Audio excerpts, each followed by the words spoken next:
AI's Frankenstein is loosely based on Mary Shelley's Frankenstein premise. A doctor manages to create life. Dr. Alan Falkner was once a renowned geneticist, celebrated for his groundbreaking work in biotechnology. However, years of pushing the boundaries of science had led him down a path shrouded in secrecy and ethical ambiguity. His peers had grown wary of his increasingly radical theories, and his funding had been cut off by all but the most obscure and morally flexible of benefactors. Undeterred, Falkner retreated to his private lab, a subterranean sanctuary where his most controversial experiments could continue away from prying eyes. Dr. Alan Falkner stood in his dimly lit laboratory, the culmination of years of relentless research before him. Inside a large glass chamber, a towering figure with a muscular frame and skin that shimmered with an almost metallic hue stirred. The creature, as Dr. Falkner called it, had eyes that glowed a soft blue, exuding both an eerie intelligence and a primal fear. Its skin was a complex lattice of scales, smooth yet resilient, resembling the hide of a lizard but with a sleek, almost synthetic sheen. Each movement revealed the intricate network of muscles rippling beneath its tough exterior, showcasing a physique that was both powerful and agile. Sharp, retractable claws tipped its fingers, and its limbs, though humanoid in structure, had an elongated, almost sinewy grace. Spikes protruded subtly along its spine, adding to its formidable appearance. Its breath, visible in the cold laboratory air, carried a faint, phosphorescent glow, hinting at the bioluminescent organs within. As the chamber opened, the creature's eyes met Dr. Falkner's. Fear and curiosity swirled within those glowing orbs. The creature took a hesitant step forward, its movements unsure and unsteady. Dr. Falkner's heart raced with a mixture of awe and dread. A sudden clatter echoed through the lab as a metal tray fell from a nearby table, the sound startling the creature. Panic ensued.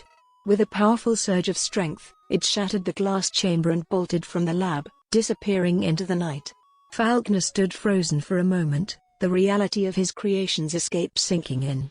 He knew he had to find it before anyone else did, not only to protect his life's work but also to save the creature from a world unprepared for its existence. The creature stumbled upon a small village nestled in a valley. Its presence was immediately met with screams and shouts of fear.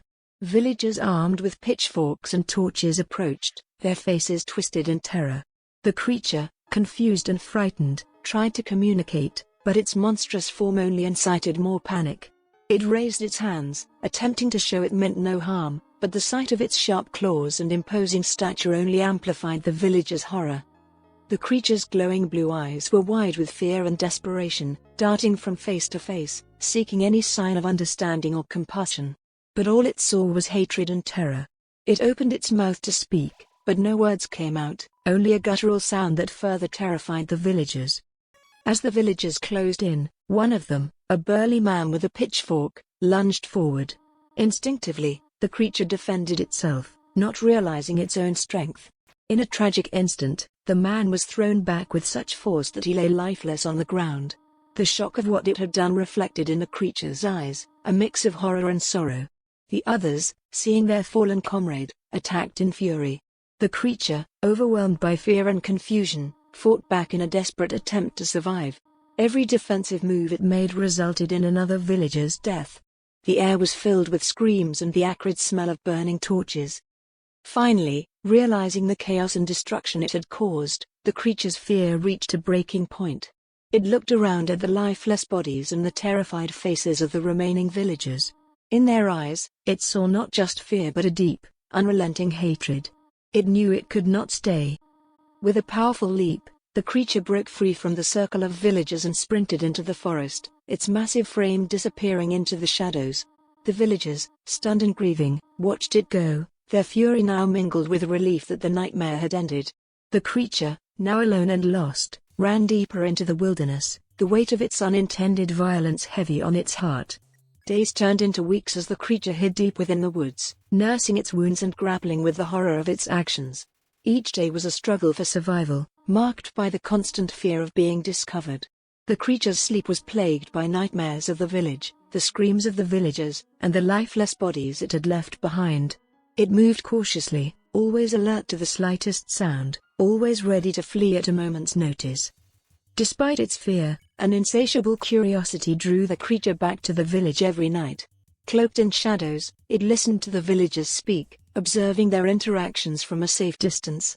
It watched the way they moved, the expressions on their faces, and the way their voices rose and fell in conversation. The creature tried to mimic their words, its attempts clumsy and inarticulate, but it persisted, driven by a deep desire to understand and be understood. One evening, as dark clouds gathered and a storm began to brew, the creature stumbled upon an old, abandoned cabin nestled deep in the forest. The first heavy drops of rain began to fall, quickly turning into a torrential downpour. The creature, desperate to escape the biting cold and relentless rain, pushed open the creaking door and stepped inside. The cabin was small and dusty, filled with the remnants of a life long forgotten. The creature's keen eyes took in the sparse furniture, the cobweb-covered corners, and the musty smell of decay. It found a fireplace and, with some effort, managed to start a fire. The warmth was a welcome relief from the cold rain outside. As the creature explored the cabin, it discovered a treasure trove of books, stacked haphazardly in a corner. Intrigued, it picked up one of the books and began to flip through the pages. The words were unfamiliar at first, but the creature was determined to understand. Night after night, it pored over the books, slowly teaching itself to read. The stories within those pages became its refuge, its escape from the loneliness and fear that plagued its existence. Through these tales, the creature learned about human experiences, emotions, and dreams. It read about love and loss, hope and despair, triumph and tragedy. Each story added to its understanding of the world and of the creatures who inhabited it. The creature became articulate and thoughtful, its mind expanding with each book it devoured. Yet, the desire for real human interaction persisted. Every night, it returned to the village, listening intently to the villagers' conversations, trying to imitate their speech. It practiced forming words and sentences, whispering to itself in the dark, mimicking the tones and cadences of the voices it heard. Slowly, its attempts grew more coherent, though still rough and unsteady. One stormy night, as the wind howled outside and the rain battered against the cabin's windows, the creature sat with a book open on its lap. It had been trying to form sentences, to give voice to the thoughts and feelings swirling within its mind. Slowly, haltingly, it whispered, "I want home." The words were rough and unsteady, but they carried a depth of longing and sorrow. The creature repeated them, over and over, feeling the weight of their meaning. "I want home," it said, its voice growing stronger with each repetition.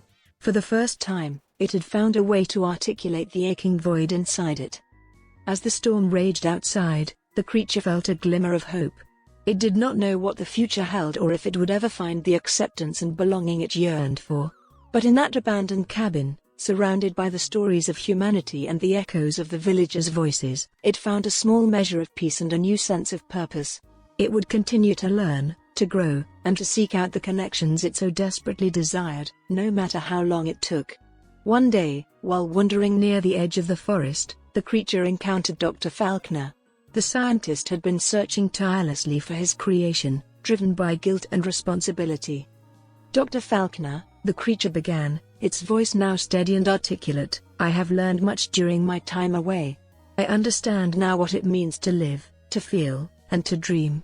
Please, give me a chance at a normal life." Dr. Falkner's eyes widened with a mix of shock and fear. "I created you, but I cannot undo the fear you incite. Society will never accept you. Please," the creature pleaded, "I just want to be seen for who I am, not what I appear to be." The creature paused, its eyes reflecting a deep, sorrowful wisdom. "In my solitude, I have come to understand the profound beauty and pain of existence. I have observed the world and the intricate dance of human relationships. And in this contemplation, a yearning has blossomed within me.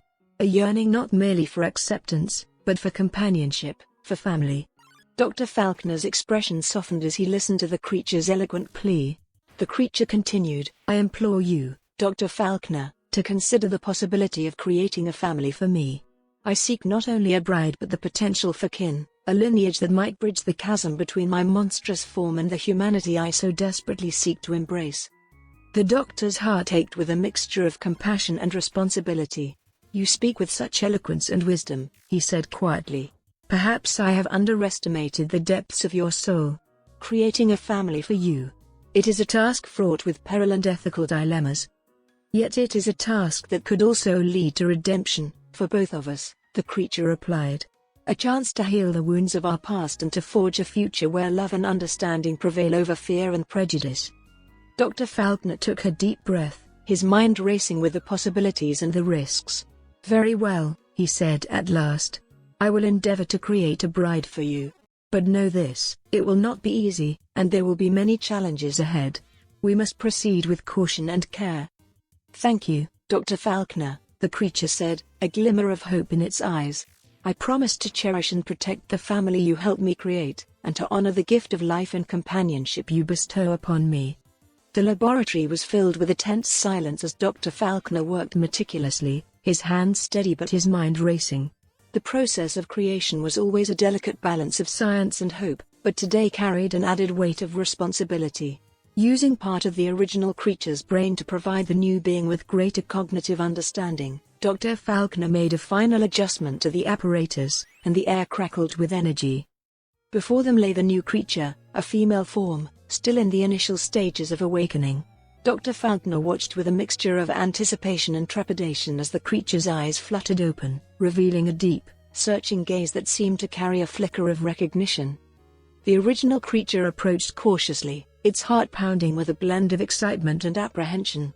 It was certain that the new creature would be able to comprehend its words due to the shared brain matter. As the new creature's senses slowly became attuned to the world, it turned its head toward the original. Greetings, the original creature said softly, its voice filled with a mix of warmth and melancholy. I am here to guide you through your first moments of consciousness and to explain the reason for our existence. The new creature's eyes, wide and curious, focused on the original.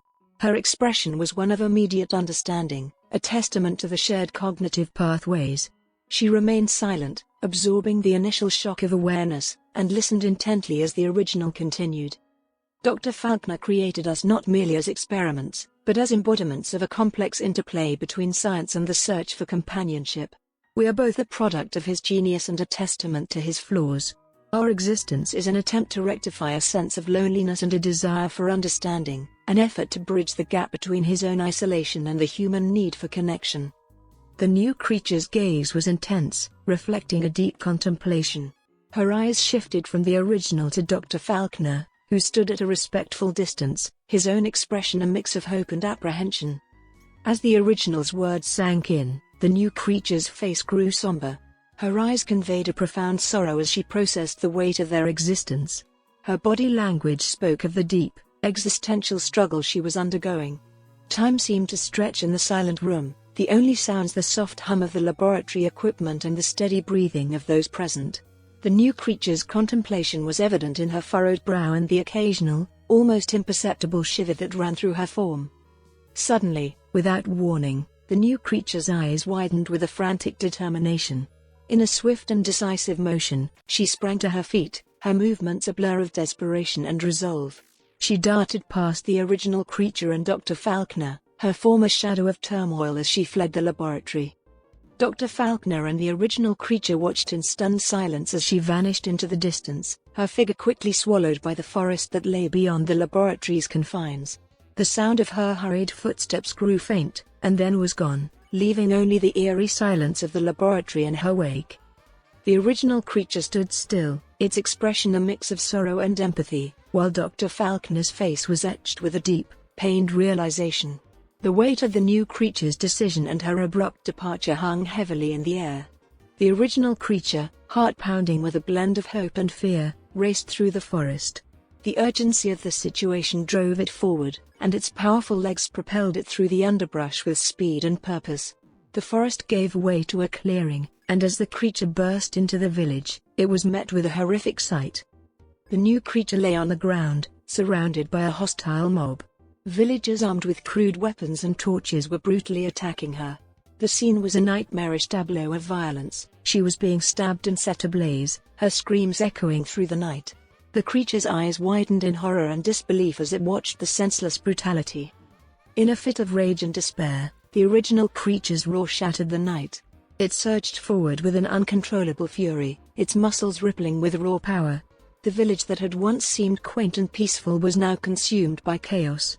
Houses crumbled and caught fire as the creature's rampage leveled the entire settlement. The villagers, caught off guard and powerless, were swept away in the destructive tide.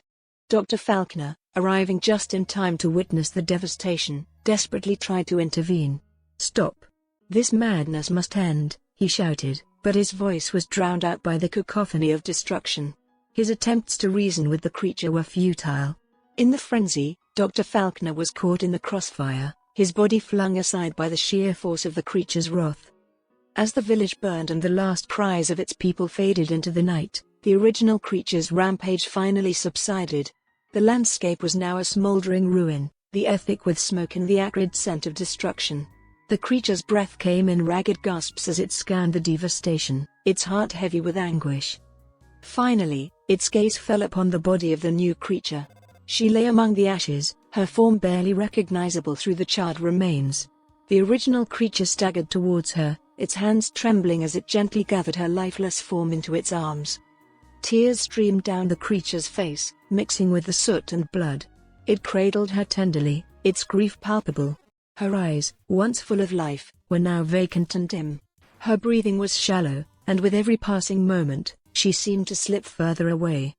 "Why?" the original creature murmured through clenched teeth, the pain evident in its voice. "Why did this have to happen? I only wanted..." The new creature's eyes fluttered open one last time, meeting the original creature's gaze with a faint flicker of recognition and sorrow. Then, with a final, shuddering breath, she exhaled her last. Her head fell to the side, and her body grew still. The original creature's anguished roar echoed through the desolate landscape, a mournful cry of despair and loss. It held her close, its heart shattering with the weight of the tragedy. "I just wanted to be normal," the creature whispered, its voice breaking with the depth of its sorrow. The words were a lament for a dream lost amidst the ashes of a world that had never understood or accepted them. If you enjoyed this story, make sure to leave a like, maybe even subscribe, and comment down below what premise you'd like to see AI interpret into a new story. As always, thank you for watching.